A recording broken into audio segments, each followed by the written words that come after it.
Was the score bring us up to speed with events as they unfolded? Lots of excitement in the English Premier League. Then, of course, seen a lot happening from the Champions League front. Like mentioned, 4 teams left from both Europe and the Champions League action point. A lot coming out. We know that it's Real Madrid taking on Chelsea, and we have Manchester City taking on Paris Saint-Germain. Many looking to what's been happening, but of course, as we look at that, we know that only 2 teams will make it through to the final. From a Europa point, it is Manchester United taking on AS Roma. Then on the other side, Arsenal taking on Villarreal, a team that is coached by Unai Emery, former Arsenal coach. Lots of excitement into that game, but remember, only 2 teams will make it through, and we'll keep you up to speed with what will be happening. We're also keeping an eye from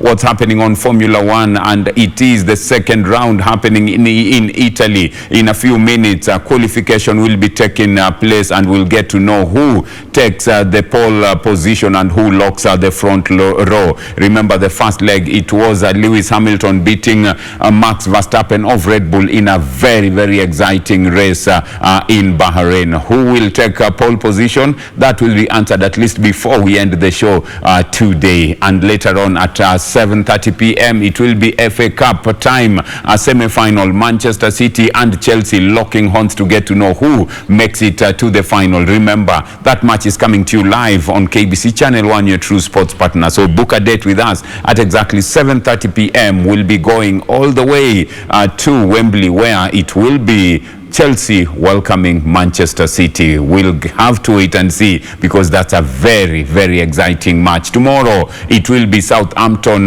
time, also trying to find, to get to know who makes it through. Southampton taking on Leicester City, 8:30 p.m. East African time. That's tomorrow, and it's live as well on KBC Channel 1, your true sports partner. Well, like mentioned earlier on, we have the Olympics taking center stage. A lot has been happening on and off last year. Many expected to go, but we also have the Kenya Paralympics team. They've been very, very busy throughout the year. It started off, they went to Dubai. From Dubai, they sent a team to Tunis. After Tunis, it's been on and on and on in terms of getting to know what's been happening. In Dubai, they went for the Grand Prix, and believe you me, Kenya was ranked number 9 globally, then 3rd in Africa. After that, they went to Tunis, where they sent some athletes to try and get qualification, which they did, but we'll have to wait for confirmation and ratification of those qualifications. Then the team went to Manchester for the power lifters. It's been a very, very busy period for them, but all this, it's all about getting into shape and getting as many qualify for the Paralympics. But come Paralympics time, which will be the 24th of August to the 5th of September, we are hoping that the team that will go out to represent Kenya will give a very strong fight. Remember, in Rio, only 9 athletes went. What about Tokyo 2020? We'll have to wait and see. I'll introduce the team with me in studio to help me unpack Kenya Paralympics preparations, the kind of schedule they have, because they still have Dubai powerlifting, they have Morocco Grand Prix, they have badminton heading to Spain, rowing going to Italy, a packed period for them. Let me take the opportunity to introduce the team with me here in studio. Then later on, we'll also be still talking Olympics, and Team Kenya will be taking center stage. Elijah Aliero Mwandihi, Secretary General Kenya Paralympic Committee, with us in studio, always ready and very excited to talk about Paralympics preparations and of course give us updates of what's been happening. Elijah, good afternoon and welcome. Good afternoon, sir. Well, after Elijah, we have, the Chief Denis. He will be the man to run all this. Remember, he missed the other by a whisker, but this time round, he got it. Muga, he's no stranger. He's been here before, always very excited, and takes us all through what an athlete goes through when it comes to Kenya Paralympics. Very interesting, because just come back from Manchester with the power lifters. We are joined by the Chief Denis, Team Kenya Paralympics to Tokyo 2020. That is Denis Omondi Muga also with us. Denis, good afternoon, and nice to see you after a long time. Good afternoon, Mr. Pindi. Well, welcome back to the country, I must first say, then welcome to the studio as well. Elijah, as the Secretary General, normally so much happens around SG, because everybody normally says SG, SG, SG. How is it at the Kenya Paralympic Committee? It's been a very, very tough year in terms of busy schedules. How has it been since the year started? And first and foremost, I hope you and the entire team are keeping safe. Yeah, we are keeping safe. We know exactly what is ahead of us. And I must say that it has been a very, very, very tricky year, coming out of the last year when everything was stuck. And this year we have to make sure that we make use of it and make sure that we qualify a lot of athletes. And, you know, with the position of SG, there's a lot that normally goes around, especially when you are doing the entries, and we have different categories with, you know, sports for people with disability. That makes it very, very busy. Well, it is a busy period, and like you rightly put it, a lot is expected, more so from the SG and the entire team. As I welcome, you know, Denis Muga to this discussion. Denis, back from Manchester, I mean, it was a trip and a half for you and the team that was in Manchester. How was it? Okay, it was very good, but it's unfortunate that our team did not participate due to COVID. 2 of our athletes tested positive, so it affects the entire team because we traveled together. So we could not participate, but we are hoping in the next competition, which will be held in Dubai, our team will be able to participate. So that's how it goes. Muga, pengine mkitoka hapa nyumbani mulikuwa na nia ya kufika kule na kuhakikisha kwamba mumeipeperusha bendera ya nchi hii na muhakikisha kwamba pengine mpate wachezaji 2 watatu pengine wapate tikiti ya kwenda Olimpiki. Haikuwepo. Kwenu nyinyi ambao mulikuwa kule Manchester, kukawa na hili tetesi ambalo lilikuwepo la COVID, la corona, 2 wakapatikana ndio wanao, mkatengwa. Je, kimawazo ili wadhuru vipi nyinyi kama pengine naweza sema timu nzima ambayo mlisafiri? Sababu ilibidi mtengwe, baadaye mkapatikana sasa nyinyi nyote mko sawa, wale 2 walipona. Ili wadhuru kivipi kimawazo kwa wachezaji ambao pengine walikwenda kule na nyinyi kama wakuu wa timu hiyo ambayo ilienda kule Manchester? Kwa kweli tukitoka hapa tulikuwa na moral kubwa sana, na vile umeweka tulikuwa na hope kuqualify at least 3 athletes, na baada tu ku lose moral because hawa athletes tunaongea kuhusu, they are being ranked top in the world. So katika powerlifting, the first ranked 8 will make it to Olympic. So far we have 3 of them. We have Helen Wawira, who is ranked number 2 in the world.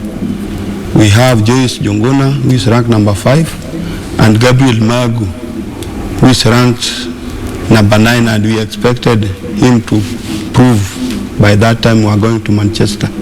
So we have to talk to them, wasiruhusu moral,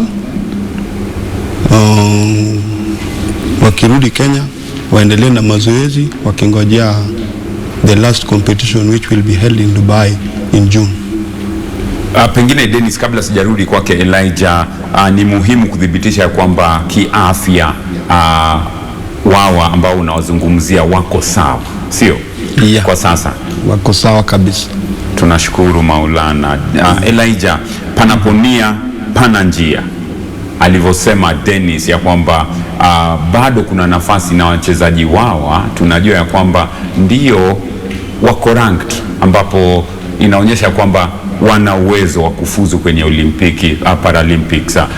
Je, walivyorudi hapa nyumbani kama katibu mkuu, una changamoto zipi za kuhakikisha ya kwamba Dubai watafika, kuhakikisha ya kwamba wako kwenye hali nzuri ya kiafya na pia kimawazo? Nafikiri kwanza kabisa wakati wachezaji wetu wako kule nje, mbali na kuwa kwenye kambi, inakuwa ni vigumu sana kuweza labda kuwafuatilia kwa ukaribu, japo kuwa ndio wanafanya mazoezi.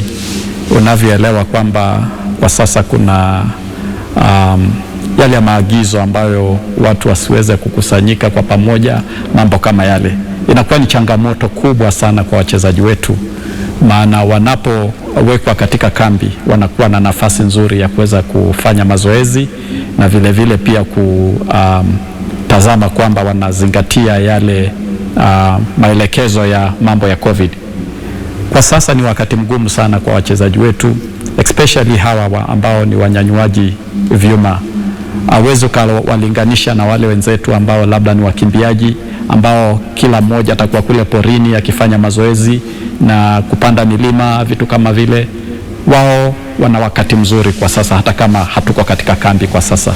Lakini wale wenzetu ambao wanahitaji sana sana kuwa kwenye kambi ni hawa wenzetu ambao ni wanyanyuaji wa vyuma, ambao kwa mfano wanapo toka manyumbani kuelekea labda sehemu za kufanya mazoezi, wanatumia magari ambayo ni ya umma, na tunaona kabisa kwamba wako katika ile riski kubwa ya kuweza kupata hizi virusi. Maana wakati mwingi wao lazima washike, kwa mfano wakiabiri magari lazima watatumia mikono yao kushika huku na huku. Tunafahamu na sehemu ambazo labda wanazozishika probably watu katika umma wanatumia. So hili ni jambo ambalo labda linatupatia changamoto sana, na tunajaribu kuona ni vipi ambavyo labda tutapata ile nafasi ya bubble training, waweze kuwa mahala pamoja, waweze kupatiwa nafasi ya kuweza kutrain vema.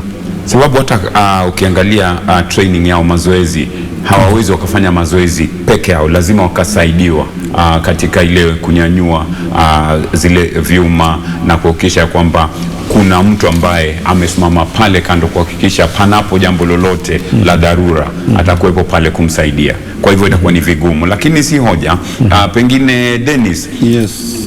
Dubai mulienda, mmerudi na jumla ya nishani 26 za dhahabu, 8 kama sijakosea, 8 za shaba, na pia pale muna nishani 8 ambazo pia zinaonyesha kwamba timu hii tayari imeanza kubobea, uzito wao umeanza kuonekana. Je, Dubai ilikuwa vipi? Dubai ilikuwa sawa. Changamoto ni COVID, lakini kwa kila nchi. Tukienda Dubai, timu ili prepare kutosha, tulipata usaidizi kutoka kwa government kabisa, na tena tukifika huko timu ilipimwa, hakuna mambo ya COVID, so everybody focused on training. Na wakati tuliporudi tuligundua ya kwamba wachezaji wetu karibu 4 wamefika katika ranking ya kuelekea Olimpiki, na vile wanaendelea kushiriki kwa hizi championship, ndio vile tunaendelea kupata more athletes.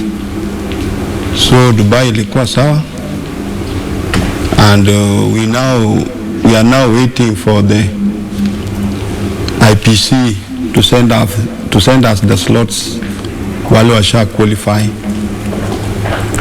I mean, very interesting indeed, because looking at all this, Elijah, you realize that you've had a very busy calendar from January. You've been to Dubai, you've been to Tunis, in Tunisia with athletes, and out of which you came back with 2 golds, 6 silver and 8 bronze medals. Ended up finishing 17th out of 52 teams. Then, of course, not forgetting that you've sent a team to Manchester. You still have more to come. How has it been coordinating and ensuring that all this calendar events are well attended, number one, and you have representation, you prepare athletes. We are in tough times and things have not been easy. How has it been for you and the entire office led by Madam Agnes Aliero, ensuring that you participate on all this? It's not been easy, but it looks like you've been very busy through the through the first 3 months. You've been to Dubai, Manchester, Tunisia, just looking at the same it's been very, very hectic. How has it been? It has not been very easy, and I want to thank God for giving us the strength and the health, and even our president Agnes Aliero, she has worked tirelessly. We understand that getting funds from the ministry, and yet we have more sports that needs that funds. It's not easy to convince and argue your case to be heard very well. That's why I'm saying that with the leadership of Agnes, we've done what we could not be doing, and the team that we have, secretariat, we have dedicated personnel with us. We have someone like Matthew Mgenya, part of our secretariat, Ronald Milare, the former SG, and we thank God that right now we are working as a team. We know that there are some challenges here and there, but we are focused, and we are trying to make sure that we give it out what we can, and to enable our athletes, to give them the platform to execute what they are capable of. And we believe that by the end of our qualification, we will be in a position to thank God and see the kind of slots that we will have gained. It's prayers and all can happen. The team has been so busy in terms of ensuring that participation on all these events is not in question. They've been sending out teams. As we look at all this, we must also be cognizant and congratulate one Asiya Mohammed, who's qualified in para rowing. A lot of work Asiya Mohammed has put in terms of ensuring that she is going out there to not only participate but also leave the Paralympics with the mark. Denis, what kind of support are you, as the chief demisio, trying to make sure you accord Asiya to ensure that she goes out there to perform? Because first and foremost, congratulations to her. It is not a sport that many would associate Kenya with, but she's gone against all odds to ensure that Kenya itatambulika when it comes to para rowing at the Paralympics. As per now, Asiya is in Mombasa, and due to COVID, we cannot maybe meet her, and I think there is a boat which was shipped from Italy to Kenya, which she was supposed to go and use during Olympic, but I don't think if that boat will be taken there because of the time. So we are planning to have Asiya in the camp, maybe when the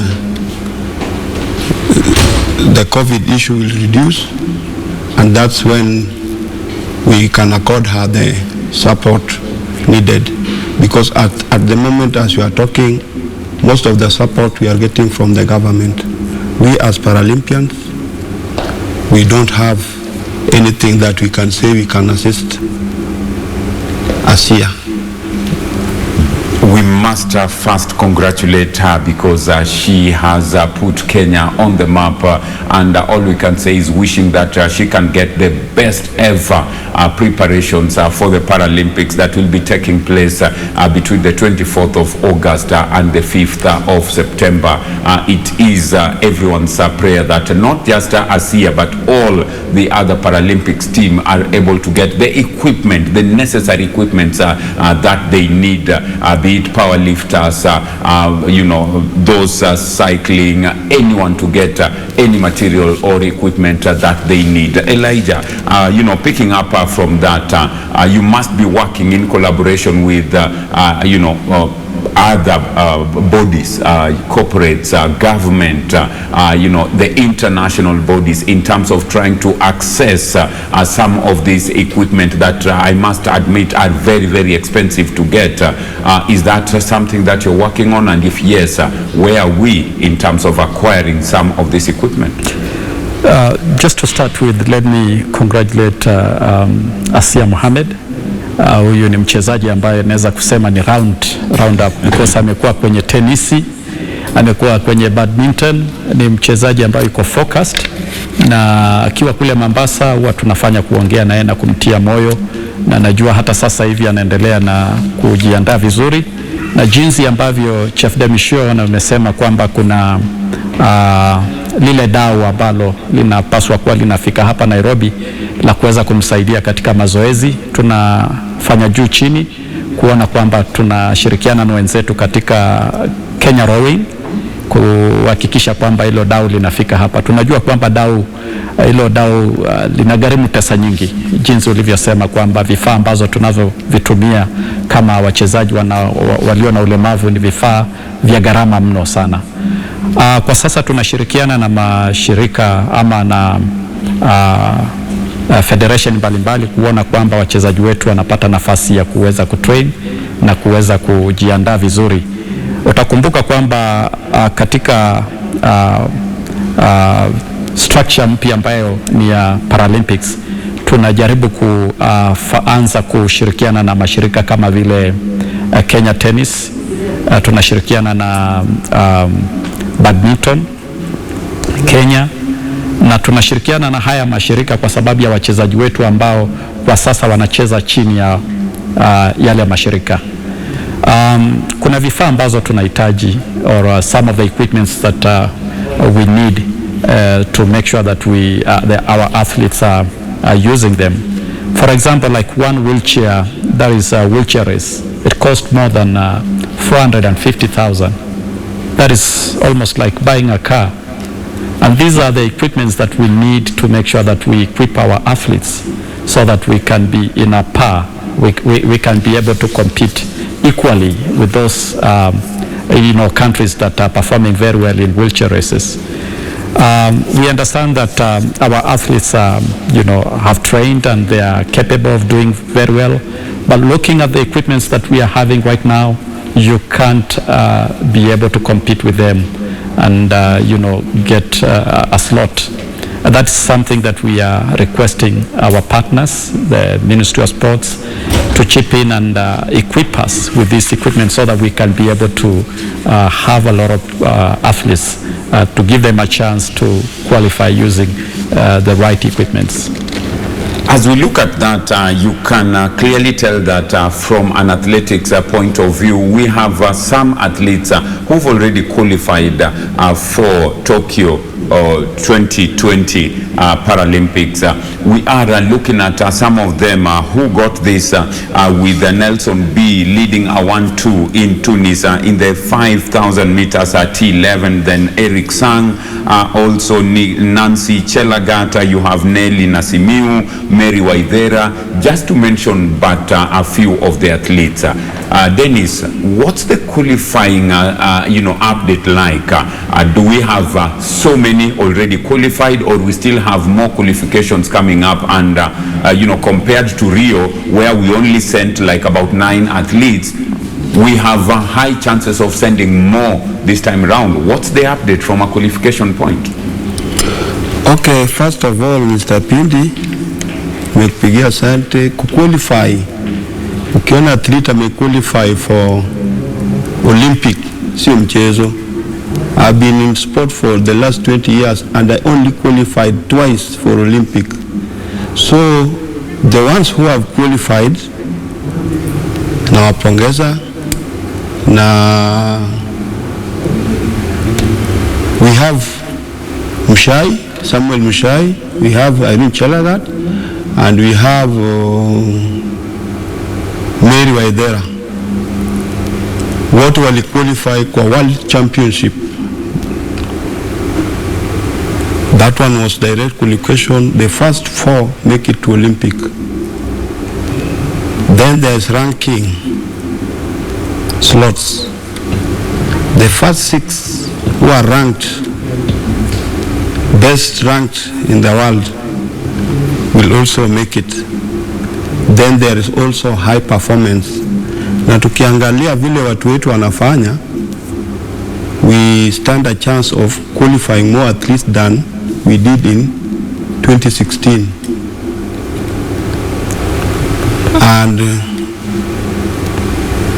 we are still hoping to qualify more athletes in the remaining qualifying championships to come.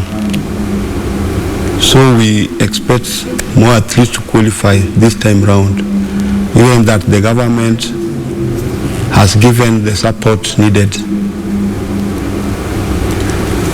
The support is key in terms of delivering this, and as Denis Muga puts it, there is so much that still needs to be done.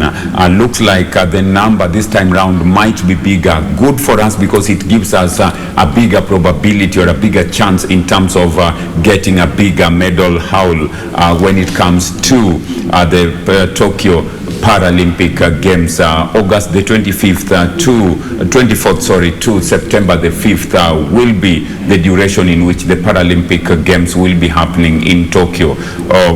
SG Elijah Mwandihi, we are looking at a couple of events still in place between now and the Olympics in terms of, one, shaping up the team, those who've already qualified still going out there in terms of preparations, two, still an opportunity to have more qualifiers. You mentioned earlier on, we have Dubai where you're sending the powerlifters, you have Morocco or Grand Prix coming up, badminton heading to Spain, para rowing, of course, Asia Mohammed are going to Italy, and others still in the pipeline.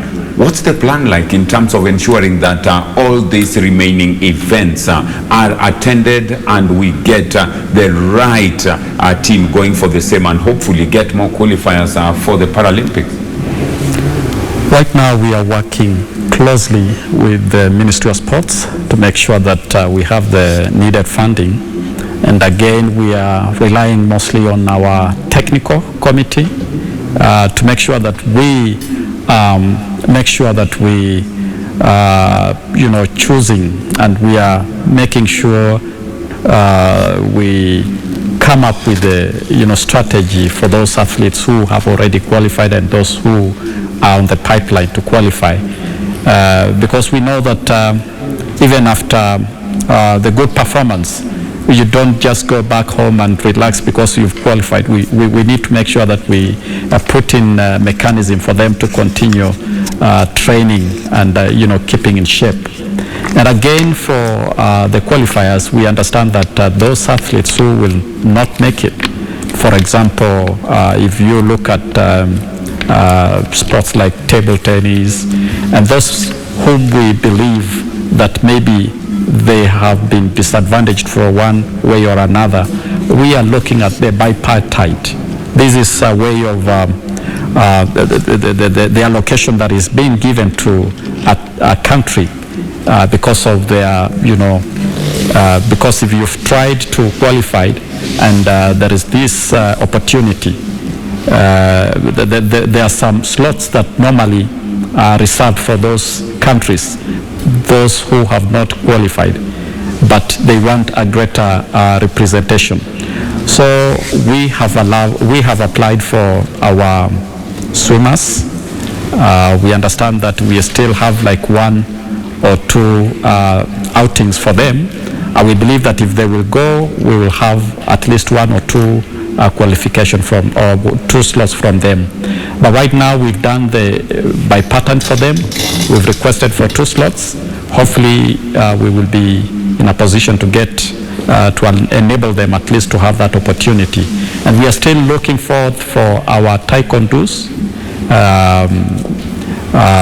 We are looking forward to do by pattern for them, and even for wheelchair tennis. I know they are going for their qualification, I think in Portugal, but still we are going to do a bipartite for them. This will enable greater representation from those sports that we are not good as, athletics. Still with you, SG, as we look at the current situation, which is the COVID-19 pandemic, you realize that a lot will have to be put in place in terms of ensuring the players' safety, accessibility of the training facilities. Is it something that you're really working closely with the Ministry of Health officials, the Ministry of Sports, in terms of ensuring that by the end of the day, once the team assembles, everything is in place in terms of accessibility of the training facilities, in terms of player safety, which will be paramount to ensure that you have a safe camp and of course have a safe team that is traveling to Tokyo for the Paralympic Games. Is it something that you're working with other stakeholders to ensure that COVID protocols are also taken in, not just for the sake of having the protocols, but safety of the players, coming paramount and top of the agenda by the time you get into camp? Well, this is our major, and it's something that, of course, plays a big role.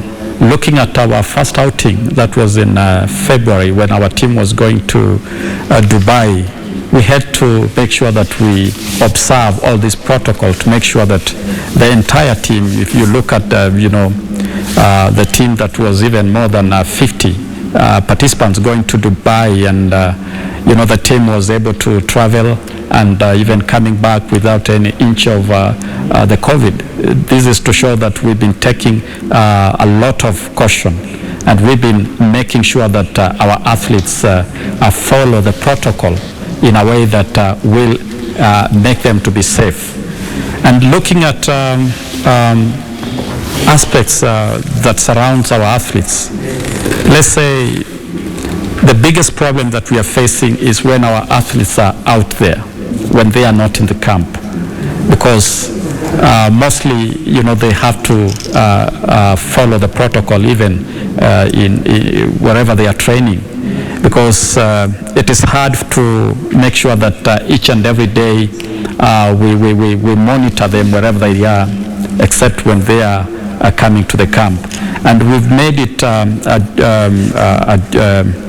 a duty that each and every athlete who comes to the camp, you have to have done your COVID test at least 48 hours before joining the camp. What about the vaccination that's currently going on? Well, we want to thank the government, especially our CS, for giving us this opportunity. It is a rare opportunity, giving us an opportunity of being vaccinated. It was something that all of us were happy about it. And I want to say that the Paralympians are now vaccinated. Hopefully, most of our teams, those who are in Nairobi, I'm very sure that all of them, they have, gone through this vaccination, and we are still waiting for the second jab. Well, wishing you all the best, not just the Kenya Paralympics, teams, but the entire sporting fraternity. Denis, as we wind up this discussion, what would your parting shot be to Paralympians or Paralympic athletes right now watching you as the chief demisio of Team Kenya to Tokyo or 2020 Olympics? What would that message be? Because you will be their chief demisio. There are those who've yet to qualify, there are those who've already qualified, and we are in tough COVID-19 times. What would that message be as we wind up? Okay, I would like all our athletes to preserve the government directives as per this pandemic disease, so that they are not affected with it, because as per now you can see it's all over the world. So if they can follow the directive by the government, I'll appreciate, and they should keep on training wherever they are, and as they wait the next directive from us. That's the only thing I can leave them with, and I wish them the best in the future coming competitions. Thank you, Denis, Chief Dimisio, Team Kenya Paralympics, and Elijah, as the MSG, you have the final word in 30 seconds. What would your parting shot be? Labda ukiniruhusu niongee kwa Kiswahili kwa wale wenzetu ambao labda wanatutazama wakiwa sehemu mbalimbali. Kuna wale wachezaji ambao mmekwisha qualify, wale ambao mko katika kuelekea ku qualify. Lazima mjue kwamba tuna COVID na haya magonjwa yakikushika yanaharibu nafasi yako ya kwenda ama kusafiri. Kwa hivyo ningependa kuomba kwamba muweze kuwa waangalifu hata mkiwa kule manyumbani, kwamba muweze kuzingatia umuhimu wa kuweza kujitunza katika era hii ambayo haieleweki, ili uweze kupata nafasi ya kuwa mzima. Na pia tunashukuru Mungu kwa kuwa tuko wazima na hatuwezeshe kupata nafasi ya kuweza kuwakilisha nchi yetu. Asante. Thank you very much, Elijah Aliero Mwandihi, Secretary General, Kenya Paralympic Committee, Denis Omondi, Muga, Chief Dimisio, Team Kenya Paralympics to the Tokyo 2020 Games. We appreciate you making time and we wish you all the best in your future endeavors, and also those still heading for the qualifiers, we wish them all the best. Dubai, powerlifting, Morocco, Grand Prix, badminton going to Spain, para going to rowing. Thank you very much, and wishing you all the best. Up next, we go into the A segment. This time round, we are getting you a feature around Safari Rally. When we come back, we'll still be talking about Olympics, and of course, Wambui Kibe, Executive Officer, Team Kenya, and Barnabas Korir, General Manager, Team Kenya, will be here with us to let us know what to expect from an Olympics point of view. Up next, a feature on the Safari Rally that was done by our very own Mary Wavinya Musa in the A segment. Enjoy.